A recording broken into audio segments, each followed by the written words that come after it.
आज इंडिया के बड़े बड़े पॉलिटिशियन चाहते हैं कि इंडिया हिंदू राष्ट्र बन जाए, जैसे कि यूपी के सीएम योगी आदित्यनाथ। हिंदू राष्ट्र की अवधारणा कहीं गलत नहीं है। Former national general secretary of BJP T Ravi. Bharat Hindu राष्ट्र है, पहले भी है, अभी भी है। और एमएलए ऑफ मध्य प्रदेश कमलनाथ। हम कहें कि ये हिंदू राष्ट्र है, ये कहने की क्या आवश्यकता है? और ऐसे ही हम हमेशा बहुत सारे पॉलिटिशियंस और बाबाओं से सुनते रहते हैं कि इंडिया को हिंदू राष्ट्र बनाना है, इंडिया को हिंदू राष्ट्र बनाना है। और ऐसा नहीं है कि सिर्फ पॉलिटिशियंस या बाबा ये चीज चाहते हैं। भारत के नागरिकों में से एक बहुत बड़ा वर्ग इस चीज को चाहता है और इस चीज की डिमांड करता है, लेकिन ये लोग नहीं जानते कि ये चीज कितनी खतरनाक है। किसी देश का बेसिस अगर धन को बना दिया जाए तो उस देश की हालत क्या होती है ये लोग नहीं जानते। और उसी चीज को हम इस वीडियो में जानेंगे कि अगर भारत हिंदू राष्ट्र बना तो किन किन तरीके से बर्बाद होगा, और जो ये लोग नारा लगा रहे हैं ना हिंदू राष्ट्र, उनके मुंह पर कैसे काली फूटेगी भारत को बर्बाद करने की खातिर। चलिए जानते हैं। भारत हिंदू राष्ट्र बनेगा, निकली अब ये पर्ची है। भारत हिंदू राष्ट्र बनेगा, निकली अब ये पर्ची। तो अगर भारत हिंदू राष्ट्र बना तो सबसे पहली चीज होगी पार्टीशन। जी हाँ, इंडिया में सिर्फ हिंदू ही नहीं रहते जो अगर इसे हिंदू राष्ट्र बनाएंगे तो सब लोग आसानी से मान जाएंगे। यहाँ मुस्लिम, सिख, ईसाई, जैन, बुद्धिस्ट ये लोग भी रहते हैं। और अगर आप इन्हें इनके ही देश में ये एहसास दिलाओगे कि ये देश तुम्हारा नहीं है, हिंदुओं का है, भारत को हिंदू राष्ट्र बनाकर, तो आपको क्या लगता है कि ये लोग यहाँ रुकेंगे, हिंदुस्तान से अलाइन रहेंगे? बिल्कुल नहीं, ये अपना अलग एरिया या देश ही मांगने लगेंगे। अभी आप मुस्लिम्स का ही देख लीजिए। इंडिया में 20 करोड़ से भी ज्यादा मुस्लिम्स रहते हैं देश के अलग अलग कोनों में। और जब 2019 में सरकार ने सीएए लाया था जो कि मुस्लिम के साथ डिस्क्रिमिनेशन कर रहा था, तो आप देखिए ना कि कितने दंगे फसाद हुए, कितने प्रोटेस्ट हुए, कितने लोगों की जानें गई। भाई उसमें ये था कि इंडिया पाकिस्तान, अफगानिस्तान और बांग्लादेश से आए हुए रेफ्यूजीज को सिटीजनशिप देगा, अपने देश में जगह देगा। लेकिन दिक्कत ये था कि वो बाकी सभी धर्मों के व्यक्ति के लिए था, लेकिन मुस्लिम्स के लिए नहीं। यानी बाहर के मुस्लिम्स इंडिया में नहीं आ सकते थे, जबकि बाकी सभी धर्मों के लोग आ सकते थे। और इसीलिए यहाँ के मुस्लिम लोगों को लगा कि इंडियन गवर्नमेंट तो मुस्लिम्स के खिलाफ है, वो हमें दबाना चाहती है, और इसीलिए उन्होंने इतना बड़ा प्रोटेस्ट किया। जैसे देखा इन्होंने कि 20 लाख लोग जब निकले तो ये शॉक्ड हो गए कि इतनी बड़ी आबादी नॉन मुस्लिम की कैसे है, तो अगर हम इनको नहीं देंगे तो हम हिंदुत्व के नाम पे राजनीति कैसे करेंगे। तो ये लोग क्या करते हैं, कैब एक्ट लेके आते हैं, सिटीजनशिप अमेंडमेंट एक्ट, जिसके तहत इन्होंने कह दिया ठीक है भैया हम जो है हिंदू को दे देंगे, बौद्ध को दे देंगे, जैन को दे देंगे, सिख को दे देंगे, लेकिन मुसलमान को देंगे, क्योंकि मुसलमान जो है उनका अपना उद्देश्य। तो अब बताइए कि जब इस बात पर प्रोटेस्ट हो सकते हैं, दंगे हो सकते हैं, तो जब भारत को पूरा हिंदू राष्ट्र बना दिया जाएगा तब क्या होगा? मुस्लिम तो दबा हुआ फील करेंगे ही। और यही चीज जम्मू एंड कश्मीर में भी हुई थी। जब आर्टिकल 370 हटा था तो वहाँ भी लोगों ने प्रोटेस्ट किया था, आवाज उठाई थी इसके खिलाफ। क्यों? क्योंकि उन्हें लगा कि सरकार इसकी मदद से बाहर के हिंदुओं को कश्मीर में जगह खरीदने और वहाँ बसने की इजाजत देकर उनके मुस्लिम मेजोरिटी स्टेटस को छीनना चाहती है, और जम्मू एंड कश्मीर को एक हिंदू मेजोरिटी स्टेट बनाना चाहती है। और साथ में हमारी ये मांग है कि आप पार्लियामेंट के इस बिल में असेंबली का दर्जा वापस करें, स्पेशल स्टेटस वापस दें, आर्टिकल 370 वापस दें, और आपकी वादा खिलाफी की वजह से जम्मू कश्मीर की आवाम बेहद परेशान है। तो सोचिए जब इन छोटे छोटे एक्ट पर ही इतना हंगामा हो सकता है, मुस्लिम्स खफा हो सकते हैं, तो अगर भारत को पूरा ही हिंदू राष्ट्र बना दिया जाए तब क्या होगा? और ये तो सिर्फ मुस्लिम्स की बात हुई। भारत में हिंदुओं के अलावा सिर्फ मुस्लिम से थोड़ी रहते हैं। 1970 से लेकर 1990s के बीच इंडिया में खालिस्तान मूवमेंट अपने चरम सीमा पर था, जिसमें पंजाब और आसपास के सिख कम्युनिटी के लोग अपना अलग देश ही मांग रहे थे, जिसे कहा जाना था खालिस्तान। उनका मानना ये था कि अगर इंडिया कभी रिलीजियस स्टेट बन गया, बेसिकली हिंदू राष्ट्र, तो उनका सेपरेशन शुरू हो जाएगा, हिंदू उन पर अत्याचार करने लगेंगे और शायद धर्म बदलने पर मजबूर कर देंगे। और इसीलिए वो चाहते थे कि उनके लिए एक अलग नेशन बने जिनमें सिर्फ सिखों का राज चले। एक बात तो ये है ना कि आप खुद कहते हैं कि खालिस्तान आपकी डिमांड है, और भारत के संविधान में इसके लिए कोई जगह नहीं है, इसलिए हमको एक अलग तरह की इसके संविधान में भी जगह है जो सेल्फ डिटर्मिनेशन है। और इसीलिए वहाँ ये मूवमेंट चला जो कि सप्रेस कर जाएगा इंडियन आर्मी के द्वारा, क्योंकि वो लोग वायलेंट हो गए थे। लेकिन इस चीज का गुस्सा और मांग अभी भी जारी है और दोबारा उत्पन्न हो सकती है अगर भारत को पूरा हिंदू राष्ट्र बना दिया जाए। तो खालिस्तान मूवमेंट 2 स्टार्ट हो जाएगा और वो लोग भारत से अलग होकर रहेंगे। और यही चीज ईसाइयों के साथ भी होगी। इंडिया हिंदू राष्ट्र बना तो क्रिश्चियन कम्युनिटी भी अपने सेपरेट नेशन की डिमांड करने लगेगी, बाकी और कम्युनिटीज की तरह। और अभी तो और भी बहुत सारी माइनर कम्युनिटीज बाकी हैं, जैसे कि दलित, जैन, बुद्धिस्ट आदि, क्योंकि पहले से हिंदू डोमिनेंस के खिलाफ थे। और अगर आज इंडिया हिंदू राष्ट्र बना तो 100% फोर्स और विद्रोह कर देंगे। चारों तरफ होगा दंगे, प्रोटेस्ट और पार्टीशन। तो बताइए, ये चाहते हैं क्या हम इंडिया को हिंदू राष्ट्र बनाकर भारत को और हिस्सों में तोड़ना है क्या, खंडित करना है क्या? और इंडिया को एक रिलीजन बेस्ड कंट्री बनाने का दूसरा सबसे बड़ा नुकसान होगा देश की बर्बादी। अब पूरी दुनिया के नक्शे को छान कर देख लीजिए, आप पाएंगे कि जो भी देश किसी रिलीजन के बेसिस पर बने हैं, तो एक तो उनमें पहले बहुत सारा अत्याचार हुआ होगा, बर्बादी हुई होगी, और तो वो आज भी बर्बाद ही होंगे। दुनिया के सबसे खराब देशों में गिने जाते होंगे। वहाँ के लोगों के लिविंग कंडीशंस को अगर देखा जाए तो इसका सबसे बड़ा एग्जाम्पल है पाकिस्तान। पाकिस्तान एक मुस्लिम देश है और इसीलिए आप देखिए कि वहाँ इसकी वजह से लोगों पर क्या क्या अत्याचार होते हैं। वहाँ एक लॉ बनाया गया है, ब्लास्फेमी लॉ, जिसके तहत अगर कोई व्यक्ति इस्लाम की इंसल्ट करता है तो उसे बहुत सीवियर पनिशमेंट मिल सकती है, यहाँ तक कि डेथ भी। यानी सिर्फ इस्लाम की इंसल्ट कर देने पर आपको मौत की सजा भी मिल सकती है।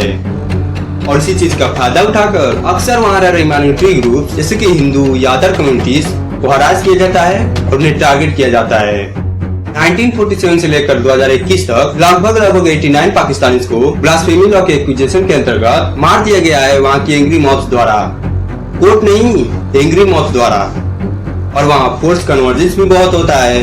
वहाँ के हिंदू और क्रिश्चियन लड़कियों को इस्लाम में जबरदस्ती कन्वर्ट करने के रिपोर्ट्स अक्सर हमें देखने को मिलते हैं। Each year, hundreds of Hindu girls in Pakistan are allegedly forced to convert. मुझे नहीं लगता कि वो खुशी से गई है, क्या है, उसे प्रेशर किया। और एक बार तो ये भी देख लीजिए कि वहाँ की किताबों में क्या लिखा है, जो कि वहाँ के बच्चों को पढ़ाया जाता है। मेरे पास मुताला पाकिस्तान बुक है और ये 11वीं और 12वीं जमात के लिए है। पेज नंबर 33 पे ये लिखा हुआ है, इंसानियत दुश्मन हिंदुओं और सिखों ने हज़ारों बल्कि लाखों औरतों, बच्चों, बूढ़ों और जवानों की इंतहाई बेदर्दगी और संगदिली से कत्ल किया और बेआबरू किया। मतलब ये क्या बताने की कोशिश कर रहे हैं इस किताब के अंदर? तो ये सब देखकर आप खुद ही समझ गए होंगे कि जब एक देश का बेसिस रिलीजन होता है तो उस देश की क्या हालत होती है। आज पाकिस्तान गरीबी के मामले में, शिक्षा के मामले में और बाकी और भी चीजों के मामले में कितना पीछे है, ये किसी से छुपा नहीं। और इसका सबसे बड़ा कारण है धर्म के बेसिस पर देश को बनाना, जो कि जिन्ना ने बनाया था। और बिल्कुल यही चीज आज के पॉलिटिशियंस हिंदुस्तान के साथ भी करना चाहते हैं, उसको हिंदू राष्ट्र बनाकर। और बांग्लादेश, वहाँ की मास जिनोसाइड के बारे में तो आप जानते ही होंगे, जो कि 1970s में हुआ था। उसमें पाकिस्तानी आर्मी ने इस समय के बांग्लादेश के 2 से 3 लाख लोगों को मार दिया था और 2 से 4 लाख महिलाओं पर रेप किया था ऑपरेशन सर्चलाइट के तहत। Bangladesh was born on December 1971. Before that, it suffered one of the worst genocide that began on 26th March 1971 with the launch of Operation Searchlight. जब देश का मेन बेसिस सिर्फ रिलीजन ही है तो वहाँ की मेजोरिटी तो लोगों पर अत्याचार करेगी, क्योंकि उन्हें अपना रूल जमाए रखना है माइनॉरिटीज के ऊपर, और इसके लिए उन्हें जितना भी नीचे गिरना पड़े वो गिर सकते हैं। और इसके बाद अफगानिस्तान में देख लीजिए, जो कि फिर से एक मुस्लिम कंट्री है, कि वहाँ के लोगों की, स्पेशली महिलाओं की क्या हालत है। 15th August marks 2 years since the Taliban group stormed back to power in Afghanistan. The Taliban have systematically excluded women and girls from public life. Women are now banned from working in most government jobs and from attending school beyond the 6th grade. और सिर्फ इतना ही नहीं, वहाँ शिया मुस्लिम पर constantly attack भी होते रहते हैं सुन्नी मुस्लिम द्वारा। रिलीजियस प्रैक्टिस पर भी लिमिटेशंस होती हैं नॉन मुस्लिम्स और अदर माइनॉरिटीज के लिए। पॉलिटिकल पावर, जॉब और एजुकेशन अपॉर्चुनिटीज में भी उन्हें मार्जिनलाइज किया जाता है, और तो वहाँ फोर्स कन्वर्जेंस भी होते हैं।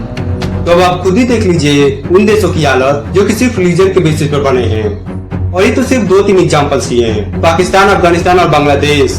अभी कितने ही ऐसे और देश हैं जो कि सेम रिलीजन पर ही बने हैं और उनके देश के नागरिकों की भी हालत सेम है, बहुत खराब। और इस तरह के भेदभाव से किए गए अत्याचार का सबसे बड़ा एग्जाम्पल हिटलर द्वारा किए गए ज्यूस का मास जिनोसाइड है। हालांकि वो रिलीजन के बेसिस पर नहीं हुआ था, लेकिन कोर प्रिंसिपल तो यही था कि हमारे रेस के लोग तुम्हारे रेस के लोगों से सुपीरियर हैं, और इसीलिए हम तुम सबको हटाकर सिर्फ अपने रेस के लोगों की कंट्री बनाएंगे, आर्यन रेस के लोगों की। और इसकी वजह से देखिए उसने क्या क्या किया। ज्यूस यानी यहूदियों को जबरदस्ती पकड़कर फैक्ट्रीज और दूसरे अलग अलग जगहों पर काम करने के लिए भेज दिया, जहाँ जिंदगी नर्क जैसी थी, खाने को नहीं, रहने को नहीं, यहाँ तक कि जीने को भी नहीं।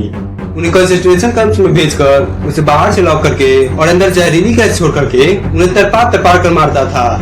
और इसी तरह कर करके उसने 60 लाख यहूदियों को मारा। क्यों? क्योंकि उसे भी अपने देश को आर्यन राष्ट्र बनाना था।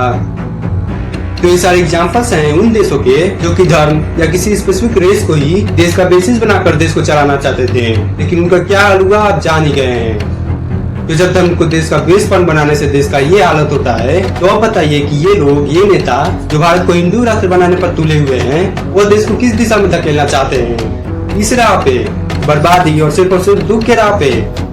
तो यहाँ तक तो आप ये जान ही गए होंगे कि भारत को हिंदू राष्ट्र बनाने पर सबसे पहले तो देश का पार्टीशन होना पक्का है, जिससे 1947 में हुआ था, और उसके बाद देश का बर्बाद होना पक्का है, जैसे पाकिस्तान, अफगानिस्तान और दुनिया के बाकी देश जो सिर्फ धर्म के बेसिस पर बने हैं वो हुए हैं। लेकिन पता है क्या, चिंता करने की कोई बात ही नहीं है, क्योंकि ये लोग जो चिल्ला रहे हैं कि भारत को हिंदू राष्ट्र बनाना है, भारत को हिंदू राष्ट्र बनाना है, उन्होंने कभी संविधान पढ़ा ही नहीं, क्योंकि भारत हिंदू राष्ट्र कभी बन ही नहीं सकता। इंडिया के कॉन्स्टिट्यूशन के प्रियम्बल में साफ साफ लिखा है, इंडिया एक सेक्युलर कंट्री है और सभी धर्मों को एक समान देखता है। और इस प्रियम्बल को या यूं कहें तो कॉन्स्टिट्यूशन के बेसिक स्ट्रक्चर को कोई नहीं बदल सकता, पार्लियामेंट भी नहीं। आरएसएस ये चाहती है कि भारत का, हिंदुस्तान का एक ही मजहब हो जाए।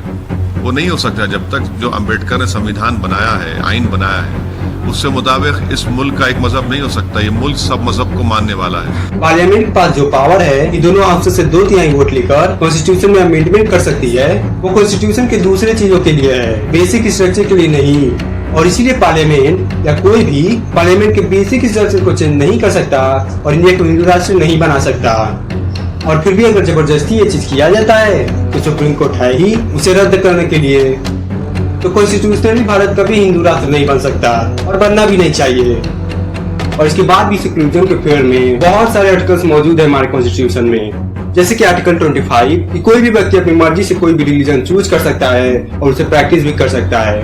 आर्टिकल 26 कि कोई भी रिलीजियस ग्रुप अपने रिलीजन से रिलेटेड काम को चला सकता है और प्रॉपर्टी भी ओन कर सकता है। आर्टिकल 27 कि आम आदमी से कोई भी टैक्स नहीं लिया जा सकता किसी भी रिलीजन को प्रमोट करने के लिए। और आर्टिकल 28 कि गवर्नमेंट फंड से चल रहे एजुकेशनल इंस्टीट्यूशंस में किसी भी धर्म के बारे में नहीं पढ़ाया जाएगा। और इतना ही नहीं, धर्म के बेसिस पर अगर कहीं डिस्क्रिमिनेशन होता है तो उसके लिए आर्टिकल 14 और 15 भी हैं जो कि पीड़ित व्यक्ति को न्याय दिला सकते हैं। तो बात बिल्कुल साफ हो गई है कि इंडिया पहली बात तो कभी हिंदू राष्ट्र बन नहीं सकता, अभी हमने देखा कि कॉन्स्टिट्यूशन की वजह से, और दूसरी बात बनना भी नहीं चाहिए क्योंकि वो साफ साफ देश की बर्बादी है। और पता है क्या, ये सब फालतू बातें इंडिया को हिंदू राष्ट्र बनाना है, हिंदू राज लाना है, जिसकी वजह से कोई फायदा भी नहीं, वो सब ना सिर्फ अनपढ़, गवार और नासमझ लोग करते हैं। बोलिए तो हम भी संविधान के खिलाफ हैं क्या? हमने कोई संविधान के खिलाफ बात बोली है क्या? बिल्कुल भी नहीं। जब भारत के परिवर्तन प्रगति का नियम है, भारत का 1/3 लोग भारत हिंदू राष्ट्र की मांग करेगा, मस्तक पर तिलक लगाएगा, तो संविधान में सुधार होगा और भारत हिंदू राष्ट्र बनेगा। लगता है इन्होंने कभी संविधान ठीक से पढ़ा नहीं, क्योंकि पहली बात तो अमेंडमेंट 1/3 नहीं 2/3 वोट से होता है, और दूसरी बात कि आप कॉन्स्टिट्यूशन का बेसिक स्ट्रक्चर उस 2/3 वोट से भी नहीं बदल सकते। तो ये सब बातें सिर्फ अनपढ़ गवार लोग करते हैं। अभी एक IAS ऑफिसर से ये सवाल पूछा गया तो आप खुद ही देख लीजिए कि उन्होंने क्या कहा। Would you like to see India becoming a Hindu Rashtra? Calling it a Hindu Rashtra might not be suitable for the various minorities who also enjoy equality of status in our country. Therefore, I would not like it to be called a Hindu Rashtra, but rather a united Indian society that we have right now. तो ये सब फालतू बातें सिर्फ नासमझ लोग ही करते हैं, क्योंकि अल्टीमेटली इससे कोई फायदा होने नहीं वाला। आप खुद ही सोच के देखिए ना कि आखिर इंडिया के हिंदू राष्ट्र बन जाने से फायदा क्या होगा? गरीबी कम हो जाएगी? नहीं। बेरोजगारी कम हो जाएगी? नहीं। लोग बहुत अच्छा जीवन बिताने लगेंगे? नहीं। तो आखिर फायदा क्या होगा भारत को हिंदू राष्ट्र बनाने में? फायदा है, एक कैटेगरी के लोगों को फायदा है, इन्हें पॉलिटिशियंस को। याद है मैंने शुरुआत में जिन जिन लोगों के वीडियो क्लिप दिखाए थे जो भारत को हिंदू राष्ट्र बनाने के पीछे लगे हुए हैं, वो कौन थे? पॉलिटिशियंस। वो सारे के सारे लोग पॉलिटिशियंस थे, और वो इसके पीछे इसलिए लगे हुए हैं क्योंकि भारत के लोगों से उन्हें वोट चाहिए धर्म के नाम पर, क्योंकि इंडिया में ज्यादातर लोग तो हिंदू ही हैं। तो ये चीज आपको अच्छे से समझ आ जानी चाहिए। ये सब राजनीति है। भारत को हिंदू राष्ट्र बनाना, पराना राष्ट्र बनाना, ये सब राजनीति है और आपको इससे बच के रहना है।